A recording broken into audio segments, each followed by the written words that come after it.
परी देश में मोहिनी परी अपनी बेटी के साथ रहती थी। मोहिनी परी एक ब्यूटी पार्लर चलाती थी, जहां वो परियों का मेकअप करके पैसे कमाती थी। ऐसे ही एक दिन रानी परी मोहिनी से मेकअप कराती है और कहती है, मोहिनी, अगले महीने मेरा जन्मदिन है। अगर तुमने मेरा अच्छा मेकअप किया तो मैं तुम्हें ढेर सारे पैसे दूंगी। ऐसा कहकर रानी परी वहाँ से चली जाती है। दूसरी तरफ मोहिनी के पार्लर से थोड़ी ही दूरी पर रुचि नाम की एक परी रहती थी। उसका भी एक ब्यूटी पार्लर था। मोहिनी के पास रानी परी आती देख वो बहुत चिढ़ती है। अरे, मोहिनी परी का तो पार्लर दिन प्रतिदिन फेमस होता जा रहा है। अब तो रानी परी भी इसके पास मेकअप करवाने आती है। इसे बर्बाद करने के लिए मुझे कोई न कोई तरकीब लगानी ही होगी।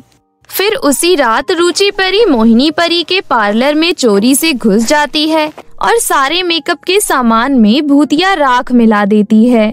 कुछ दिनों बाद रानी परी का जन्मदिन आ जाता है और रानी परी मोहिनी के पास मेकअप करवाने आ जाती है। लेकिन जैसे ही मोहिनी रानी परी के चेहरे पर मेकअप करती है, वैसे ही रानी परी के चेहरे पर आग लग जाती है और रानी परी का चेहरा जल जाता है। अरे मोहिनी, तूने ये क्या कर दिया? तेरा सत्यानाश हो। तूने मेरा चेहरा जला दिया। तुझे इस चीज की बहुत बड़ी सजा मिलेगी। रानी परी जी, ये कैसे हो गया? मुझे कुछ नहीं पता। तूने मुझे चुड़ैल की तरह बदसूरत बना दिया। अब मैं तुझे नहीं छोड़ूंगी। उसके बाद रानी परी अपनी जादुई छड़ी से मोहिनी परी के ब्यूटी पार्लर को आग लगा देती है। लेकिन तब भी रानी परी को चैन नहीं आता और वो मोहिनी परी के घर को भी आग लगा देती है। चल अब यहाँ से निकल जा। आज के बाद परी देश में दिखाई भी मत दे जाना, वरना मैं तुम्हारी जान ले लूंगी। रानी परी जी, मेरा विश्वास तो करिए, मेरे को इस बारे में कुछ भी नहीं पता था। ये सब कैसे हुआ मुझे कुछ नहीं पता। जरूर किसी ने मेरे से बदला निकाला है। आप एक बार मानिए तो मेरी बात। आपने मेरा सब कुछ बर्बाद कर दिया और अब आप मुझे परदेश से भी बाहर निकाल रही हो। मैं अपने इस बच्चे को लेकर कहाँ जाऊंगी? तू कहीं भी जाकर मर, लेकिन तुझे यहाँ पर रहने की कोई जरूरत नहीं है। इसी वक्त निकल जा यहाँ से। तभी रुचि परी भी वहाँ आ जाती है। रानी परी, ये मोहिनी परी बहुत ही लालची है। इसने जानबूझकर आपका चेहरा बिगाड़ा है। सही में आप बहुत बदसूरत लग रही हो। आप इसी वक्त मेरे साथ मेरे ब्यूटी पार्लर चलिए।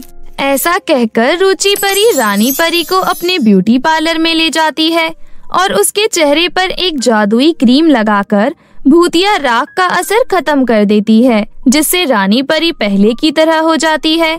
अरे वाह रुचि, तुमने तो कमाल कर दिया। इसलिए मैंने एक निर्णय लिया है। तुम आज से मेरा और बाकी परी देशवासियों का मेकअप करोगी और कोई भी यहाँ पर ब्यूटी पार्लर नहीं खोलेगा। इस तरह से रुचि की चाल कामयाब हो जाती है और ऐसा कहकर रानी परी वहाँ से चली जाती हैं। दूसरी तरफ मोहिनी परी अपनी बेटी के साथ पृथ्वी पर चली गई थी। वो पृथ्वी पर घूमे जा रही थी। बहुत देर घूमने के बाद उसको एक ब्यूटी पार्लर दिखाई देता है। वो उस ब्यूटी पार्लर में काम मांगने के लिए जाती है। वो पार्लर अंजू नाम की नागिन का था। मोहिनी परी मेकअप के लिए बहुत फेमस थी। अंजू मोहिनी को पहचान जाती है और कहती है, अरे तुम तो मोहिनी परी हो ना, जो परी देश में बहुत फेमस है। सुना है तुम बहुत अच्छा मेकअप करती हो, लेकिन तुम्हारी ये हालत कैसे हो गई? तुम अपनी बेटी के साथ क्यों भटक रही हो? उसके बाद मोहिनी अंजू को सारी बात बताती है। लगता है किसी ने तुम्हें जानबूझकर फंसाया है, लेकिन तुम चिंता मत करो, मैं अपने जादुई आईने की मदद से सारी सच्चाई का पता लगा लूंगी। उसके बाद अंजू अपने जादुई आईने की मदद से रुचि की सच्चाई का पता लगा लेती है। अरे ये तो रुचि परी है। परी देश में इसका भी एक ब्यूटी पार्लर है। अच्छा, तो ये सब इसी का करा हुआ है। लेकिन तुम चिंता मत करो, हम दोनों मिलकर इसे सबक सिखाएंगे। उसके बाद अंजू अपने जादू से एक चिड़िया प्रकट करती है और रुचि परी के पार्लर में भेज देती है और वो चिड़िया सारे मेकअप के सामान में जादुई दवा मिला देती है। अगले दिन जब रुचि परी रानी परी का मेकअप करती है तो रानी परी का चेहरा जलकर पूरा काला पड़ जाता है। अरे ये क्या, मेरा चेहरा इतना काला कैसे पड़ गया? ये तूने क्या कर दिया? तभी वहाँ पर मोहिनी परी और अंजू पहुँच जाती है। रानी परी, ये आपको मारकर परी देश की रानी बनना चाहती है, इसलिए इसने आपके मेकअप में जहर मिलाया है। मोहिनी, तू यहाँ पर वापस कैसे आ गई? मैं आपकी जान बचाने आई हूँ रानी परी जी। ये मेरी सहेली अंजू नागिन है। इसने अपनी शक्ति से रुचि के बारे में सब कुछ पता कर लिया है। उसके बाद अंजू रानी परी को उस जादुई आईने की मदद से सब कुछ दिखा देती है। अब तो आपने सब कुछ देख ही लिया है रानी परी।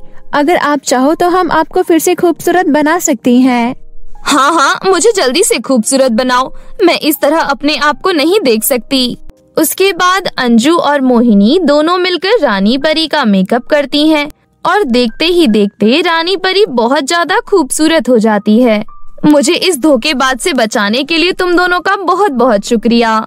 उसके बाद रानी परी रुचि को सबक सिखाने के लिए अपनी जादुई छड़ी से एक बंदरिया का रूप दे देती हैं और एक पृथ्वी के जंगल पर छोड़ देती हैं और अंजू और मोहिनी को उपहार के रूप में एक बहुत अच्छा सा पार्लर खोल कर दे देती हैं। उस ब्यूटी पार्लर को देख अंजू और मोहिनी बहुत खुश होती हैं। उसके बाद वो दोनों मिलकर उस पार्लर को बहुत अच्छे से चलाती हैं और हंसी खुशी अपना जीवन परीलोक में ही व्यतीत करने लगती हैं। परी के जादुई सोने के गाउन का जादू। एक गांव में सोनाली नाम की एक लड़की अपनी माँ के साथ रहती थी। कुछ समय पहले उसके पिता ने एक रूपा नाम की औरत से दूसरी शादी कर ली थी और दोनों माँ बेटी को अपने घर से निकाल दिया था। तब से दोनों गांव के बाहर एक छोटी सी कुटिया में रहती थी। सोनाली की माँ विमला दूसरों के घरों में काम करती थी और उसी से अपना गुजारा किया करती थी। सोनाली गांव के ही एक सरकारी स्कूल में पढ़ती थी। उसका सौतेला भाई गौतम भी उसी स्कूल में पढ़ता था। गौतम हमेशा सोनाली का मजाक उड़ाया करता था। अरे तुम्हें पता है, एक दिन इसकी माँ हमारे घर में मेरी माँ के गहने चुरा रही थी, इसलिए मेरे पिता ने इसकी माँ को धक्के मार के घर से बाहर कर दिया। अरे जब इसकी माँ चोर है तो बेटी भी तो चोर ही होगी ना, इसलिए तुम सभी अपनी चीजें संभाल कर रखा करो। ये सुनकर सोनाली बहुत गुस्सा हो जाती है और गौतम को एक चांटा मारती है। खबरदार, अगर मेरी माँ के बारे में कुछ भी कहा तो तुम्हारा मुंह तोड़ दूंगी मैं। गौतम भी सोनाली को एक चांटा लगाता है।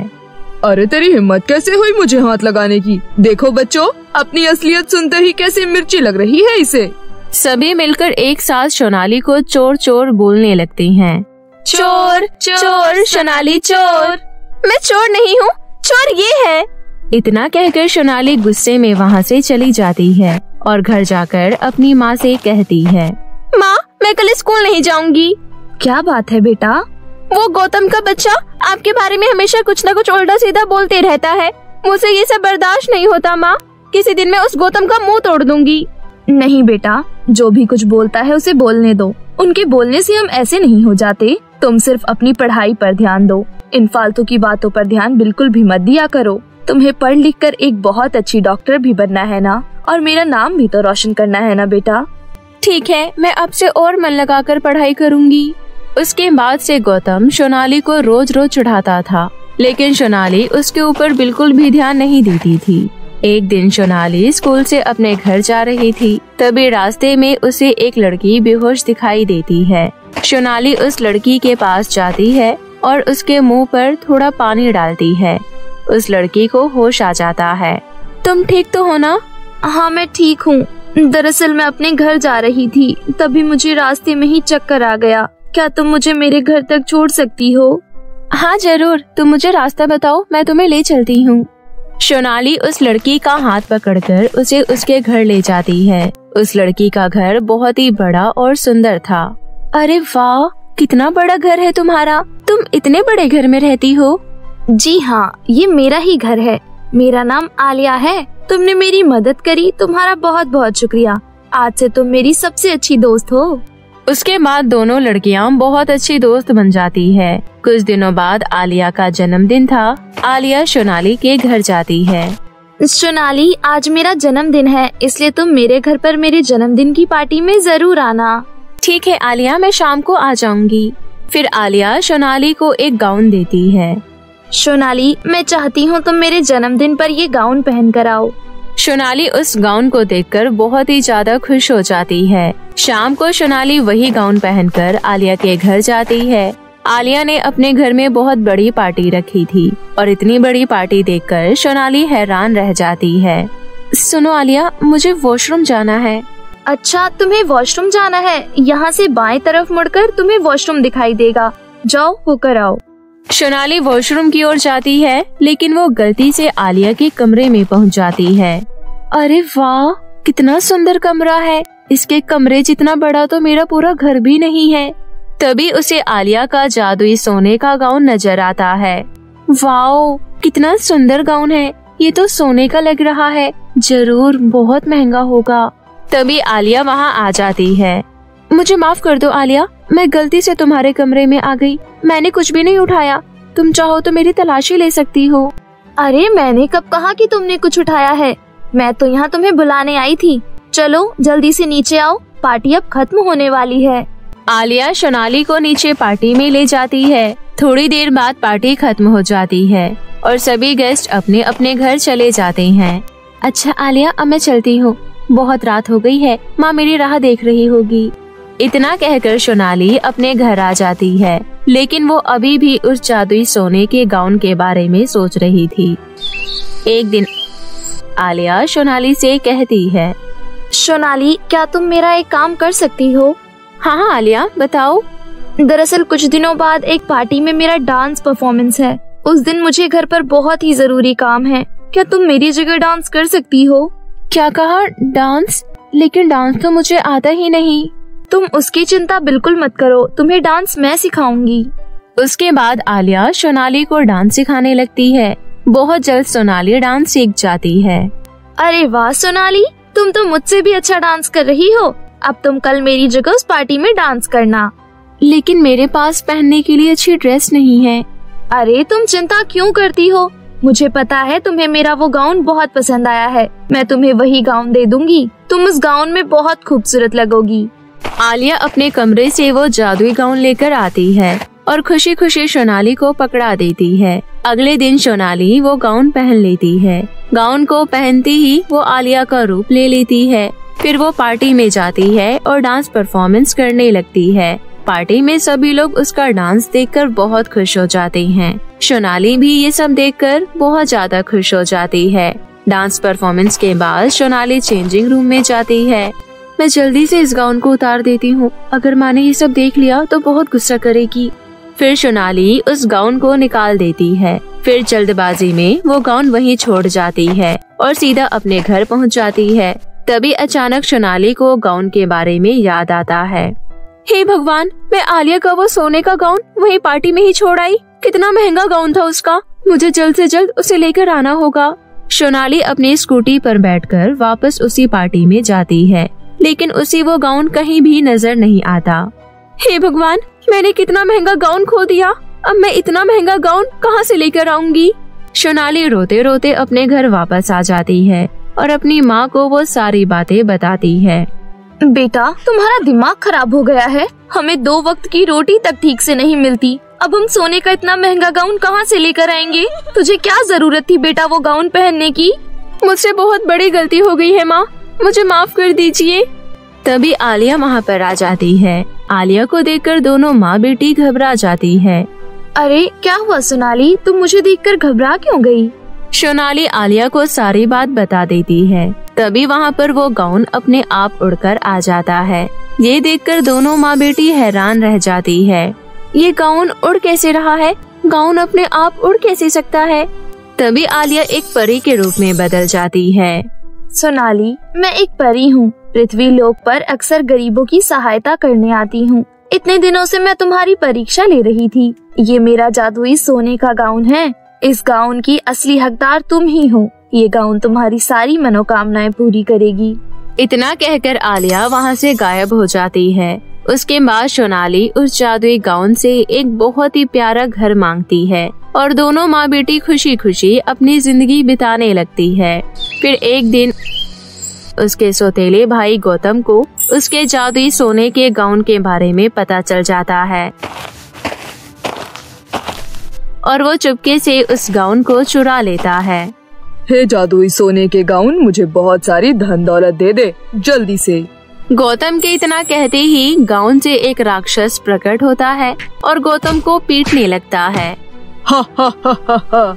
बता लड़के, कितनी धन दौलत चाहिए तुझे? नहीं नहीं, मुझे कुछ भी नहीं चाहिए, मुझे माफ कर दो। उसके बाद राक्षस वहाँ से गायब हो जाता है और जादुई गाउन अपने आप उड़कर सोनाली के पास वापस चला जाता है। दोस्तों, ईमानदार और नेक दिल व्यक्ति के साथ कभी कुछ गलत नहीं होता।